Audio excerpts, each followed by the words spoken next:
turn to Donald Trump's charge that Hillary Clinton was one of the founders of ISIS. Now, while that was clearly over the top, the fact is that she was the Secretary of State at the time that the Obama administration pulled all U.S. troops out of Iraq. She was the Secretary of State who was pushing President Obama to intervene in Libya, which helped create a vacuum that ISIS has helped fill.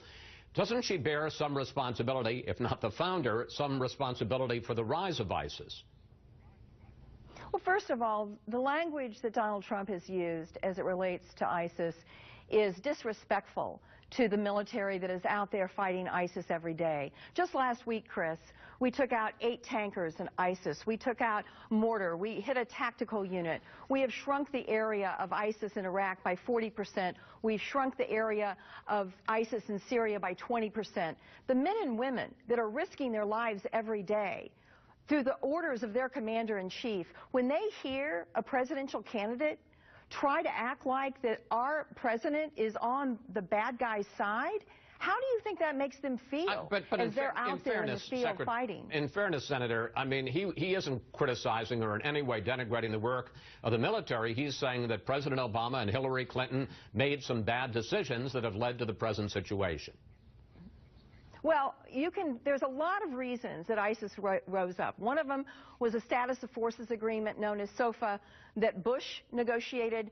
We couldn't leave our troops in Iraq, even if the president wanted to, because the parliament in Iraq was refusing to give them immunity. Now, Trump probably thinks the SOFA, the status of forces agreement, a gilded couch at Mar-a-Lago. He probably doesn't even know what SOFA is. But that was a very relevant part of this.